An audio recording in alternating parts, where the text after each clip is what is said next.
कोणत्या पापामुळे स्त्रिया विधवा होतात? चला तर आजच्या कथेला सुरुवात करूयात. पुराणामध्ये सांगितलेल्या कथांमधून आपल्याला जीवनातील अनेक तत्वज्ञान शिकायला मिळतात. प्रत्येक गोष्टीमागे एक अर्थ लपलेला असतो आणि त्या गोष्टींचे परिणाम आपण आपल्या जीवनावर कसे घडवतो हे त्या तत्वज्ञानावर अवलंबून असते. या कथेच्या माध्यमातून भगवंतांनी स्त्रीच्या विधवा होण्यामागील कारणे आणि जीवनातील शाश्वत सत्यांवर प्रकाश टाकला आहे. ही कथा भगवान विष्णू आणि लक्ष्मी यांच्या आशीर्वादाने आपल्यापर्यंत पोहोचली आहे. प्रत्येक स्त्रीने आणि पुरुषाने आपले जीवन कसे घडवावे, कसे कर्म करावे याचे मार्गदर्शन या कथेच्या माध्यमातून मिळेल. जर चॅनलवर नवीन असाल तर प्लीज चॅनलला लाईक आणि सबस्क्राईब करायचं विसरू नका.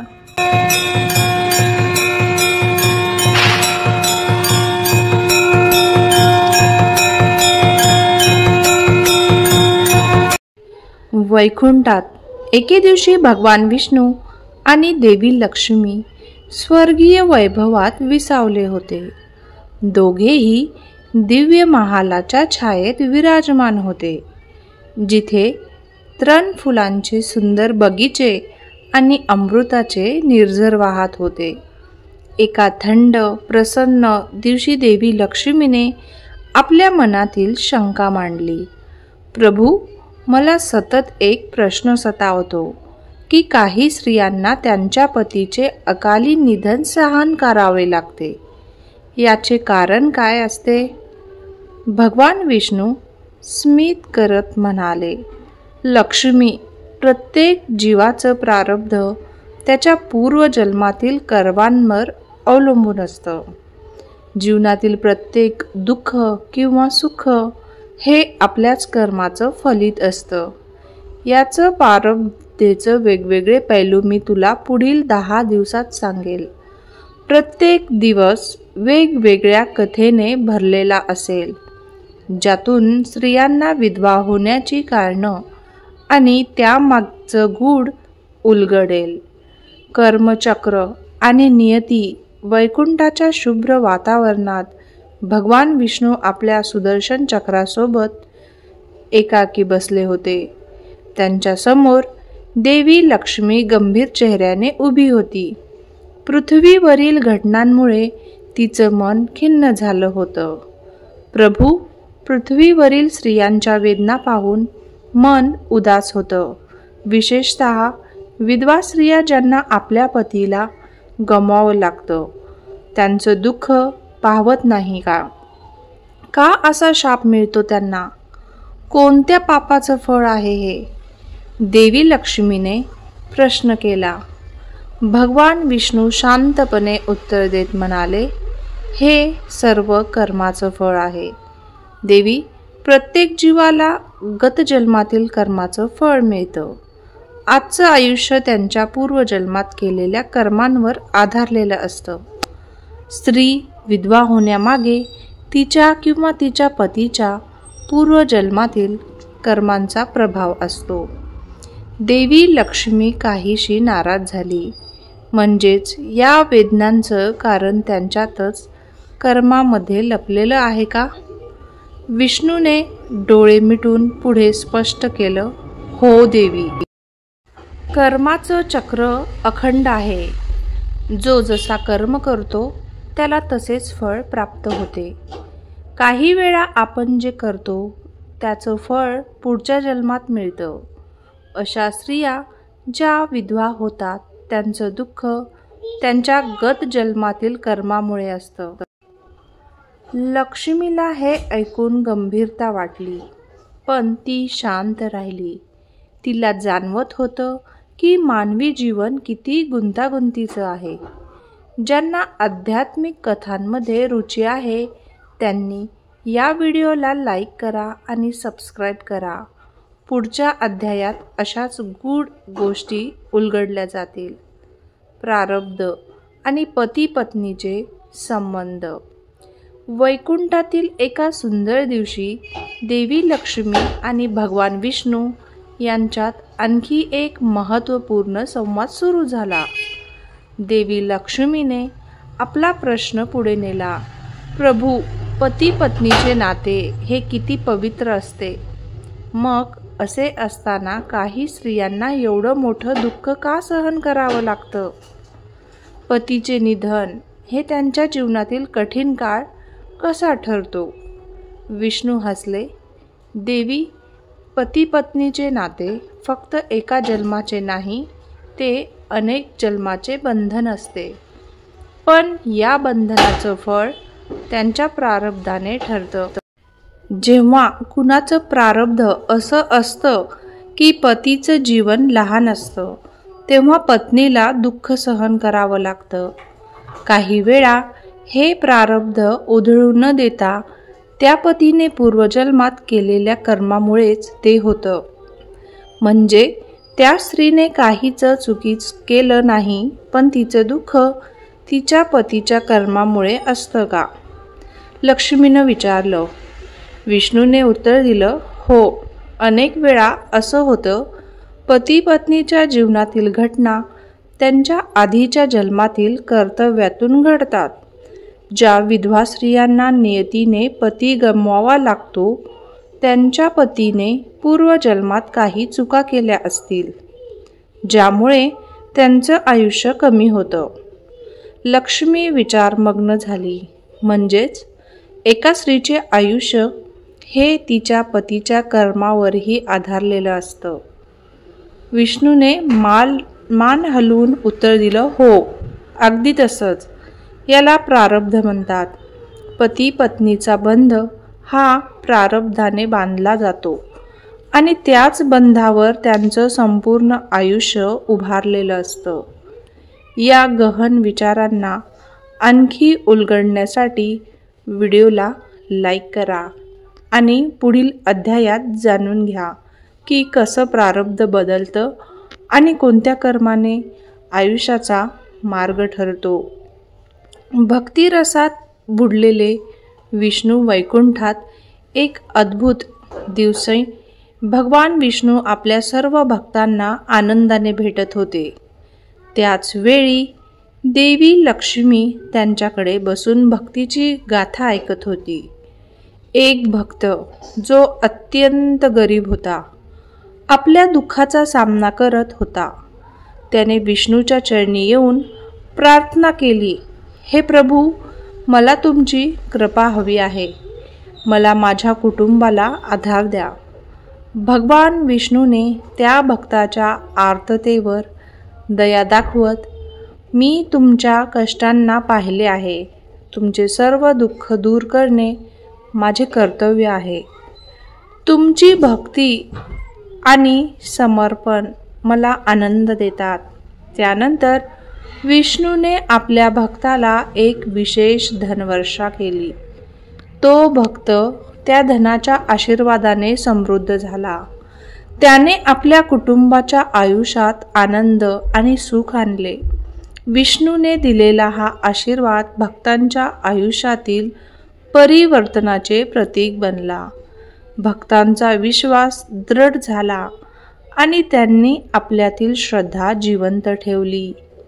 ही कथा तुम्हाला जर आवडली असेल तर कृपया लाईक करा आणि पुढील कथा पाहण्यासाठी आमच्या चॅनलला नक्की सबस्क्राईब करा.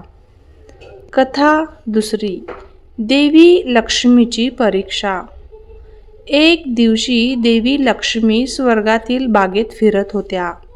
तिथे एका साधूने देवीला थांबून विचारले, हे लक्ष्मी, तुम्ही अनेक भक्तांना आशीर्वाद देता, पण तुम्ही स्वतःच्या पतीला कधी परीक्षा देण्याचा विचार केला आहे का? देवी लक्ष्मी हसल्या आणि उत्तर दिले, साधू, प्रत्येक भक्ताच्या जीवनात एक वेळ येते जेव्हा त्याला आत्मपरीक्षा करावी लागते. विष्णू ही त्या सर्वात सामील आहेत. त्या क्षणी देवीने एक सुंदर कागद व लेखणी घेतली. त्यांनी एक महत्त्वाची घोषणा केली, पिता माझा मान ठेवत नाहीत. त्यांच्या पत्नीची गरज आहे, पण त्यांच्यातील कशाचीही कल्पना नसताना विष्णूने त्या घोषणा वाचल्या.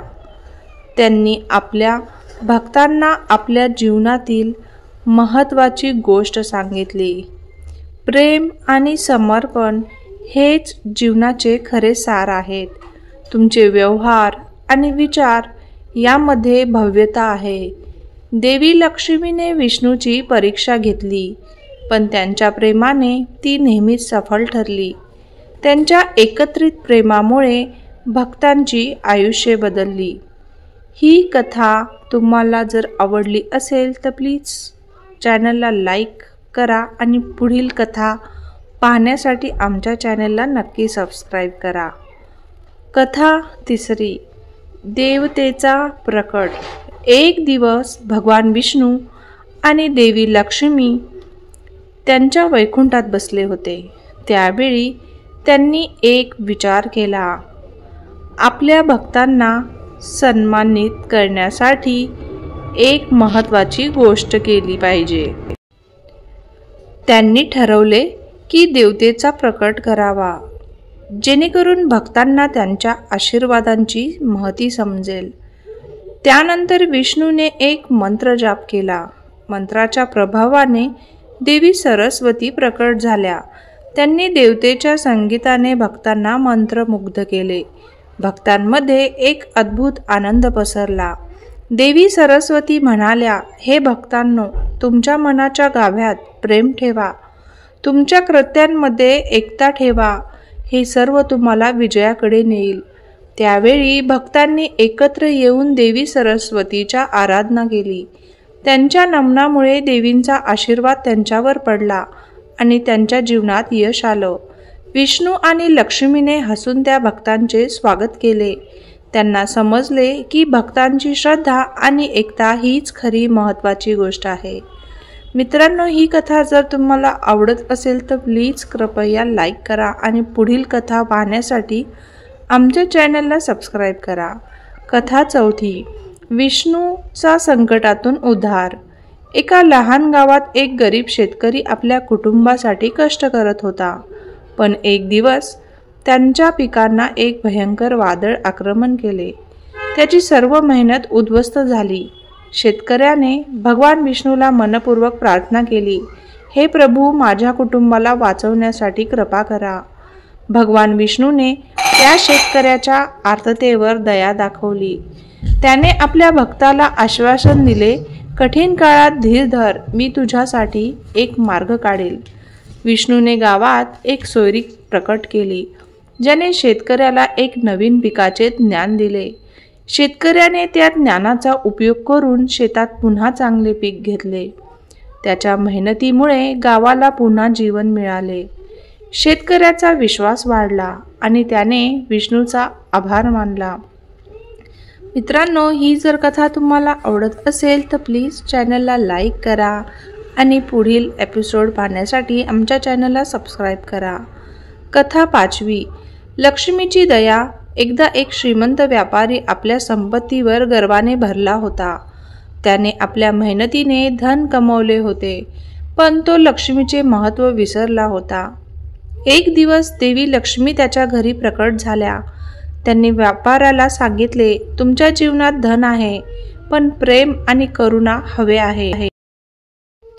व्यापाऱ्याने लक्ष्मीच्या उपदेशाला गांभीर्याने घेतले. त्याने गरजूंना मदत करण्याचा निर्णय घेतला. तो रोज गरिबांकडे जाऊन त्यांचे अन्न, कपडे आणि आश्रय देत होता.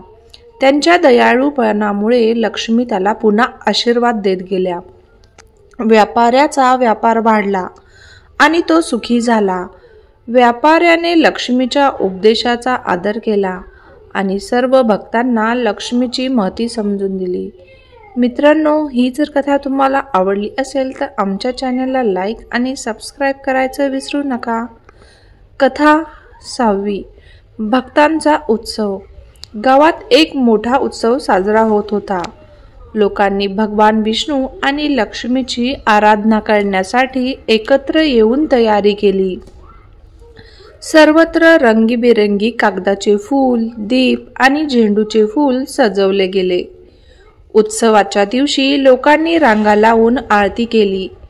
देवी लक्ष्मी आणि भगवान विष्णू यांच्या प्रतिमेला सुंदर फुलाची मालिका अर्पित केली. त्यावेळी एक वृद्ध महिला आली आणि ती भावनिक होऊन बोलली, हे देव, तुमच्या आशीर्वादामुळेच आज मी माझ्या कुटुंबात आनंद अनुभवते. विष्णू आणि लक्ष्मीने एकमेकांकडे पाहिले आणि हसले. त्यांना जाणवले की भक्तांचा विश्वास आणि प्रेम हा उत्सवाचा खरा अर्थ आहे. उत्सवाच्या समाप्तीच्या दिवशी सर्वांनी एकत्र येऊन खाण्या आणि खेळण्याचा आनंद घेतला. देवी लक्ष्मी आणि विष्णूच्या आशीर्वादाने त्यांच्या जीवनात नवीन आशा आणि उमंग आला. कथा 7वी. संकटातून मार्ग. एक काळ होता जेव्हा एक मोठा दुष्काळ गावावर आक्रमण झाला. गावकऱ्यांचे सर्व पिके वाळले आणि त्यांना अन्नाचा गंभीर तुटवडा भासला. गावकऱ्यांनी भगवान विष्णूच्या चरणी येऊन प्रार्थना केली, हे प्रभू, आमच्या दीनदुखीवर दया करा. भगवान विष्णूने त्यांची आर्तता ऐकली. त्याने लक्ष्मीला सांगितले, तुमच्या कृपेने या गावाला उधळा देऊ. त्यांना भक्ती आणि विश्वास द्या. लक्ष्मीने एक मनोहारी धारा प्रकट केली, ज्याने गावात पाण्याची बोटे आणली. गावकऱ्यांनी देवतेच्या कृपेवर आनंद व्यक्त केला आणि आपल्या श्रद्धेला वृद्धिंगत केले. विष्णू आणि लक्ष्मीने गावकऱ्यांना एकत्र येऊन संकटातून मार्ग काढायला शिकवले. कथा 8वी. ज्ञानाची ज्योत. गावात एक शाळा होती जिथे मुलांना शिक्षण दिले जात होते. पण एके दिवशी शाळेत खूप गडबड झाली. मुलांना ज्ञानाच्या महत्त्वाची जाणीव झालीच नाही. भगवान विष्णू आणि देवी लक्ष्मी यांनी ठरवले की या मुलांना ज्ञानाची ज्योत दाखवावी. त्यांनी शाळेतील शिक्षकांना योग्य मार्गदर्शन केले. त्यांनी एक विशेष वर्ग सुरू केला जिथे विद्यार्थ्यांना ज्ञान, शास्त्र आणि संस्कृतीचे महत्त्व शिकवले जात होते. गावातील प्रत्येक विद्यार्थ्याने उत्साहाने ज्ञानाची जोपासना केली. देवी लक्ष्मीने त्यांच्या शिक्षणात आशीर्वाद दिला, त्यामुळे विद्यार्थ्यांचे भविष्य उज्ज्वल झाले. विष्णू आणि लक्ष्मीच्या आशीर्वादामुळे त्या गावात शिक्षणाचे महत्त्व वाढले आणि मुलांचे जीवन यशस्वी झाले. कथा 9वी. स्नेहाची गाठ. एकदा एका गावात 2 मित्र होते. एक गरीब तर दुसरा श्रीमंत होता. त्यांनी एकमेकांवर प्रेम केले, पण परिस्थितीमुळे त्यांच्यात भेद पडला. भगवान विष्णू आणि लक्ष्मीने या दोन्ही मित्रांचे लक्ष वेधून घेतले. त्यांनी एक योजना आखली की दोन्ही मित्रांना स्नेहाच्या गाठेने जोडावे. एक दिवशी विष्णूने श्रीमंत मित्राला सल्ला दिला, तुझ्या मित्राच्या गरजेत त्याला मदत कर. त्याने तात्काळ आपल्या मित्राला मदत केली. यामुळे दोन्ही मित्रांमधील भेद समाप्त झाला. त्यांनी एकमेकांचे दुःख आणि आनंद समजून घेतले. लक्ष्मीने त्यांच्या स्नेहाला आशीर्वाद दिला, ज्यामुळे त्यांच्यातील नातं आणखी दृढ झाले. कथा 10वी. भक्तांची एकता. एक लहान गाव होतं जिथे प्रत्येकजण एकमेकांच्याकडे प्रेमाने वागत होता. पण एक दिवस गावात एक वाद निर्माण झाला. भगवान विष्णू आणि देवी लक्ष्मीने गावकऱ्यांना एकत्र बोलावले. त्यांनी सांगितले, एकता ही खरी ताकद आहे. तुमच्या विश्वासाने सर्व समस्यांवर मात करा. गावकऱ्यांनी एकत्र येऊन समस्यांचे निराकरण केले. त्यांनी एकमेकांना समजून घेतले आणि आपापसात संवाद साधला. त्यामुळे गावात एकता आणि प्रेमाची भावना पुन्हा जागृत झाली. विष्णू आणि लक्ष्मीने गावात आनंद आणि समृद्धी आणली. गावकऱ्यांनी त्यांच्या आशीर्वाद आभार मानले, कारण त्यांनी एकत्र येण्याचे महत्त्व शिकले. मित्रांनो, ही कथा जर तुम्हाला आवडली असेल तर कृपया चॅनलला लाईक करा आणि पुढील कथा पाहण्यासाठी आमच्या चॅनलला नक्की सबस्क्राईब करा. आणि या प्रवासाबद्दल तुमचे विचार कमेंटमध्ये नक्की शेअर करा. तुमच्या पाठिंब्यामुळेच आम्ही आणखी भन्नाट कथा आणू शकतो. आपली काळजी घ्या, सतर्क रहा. धन्यवाद.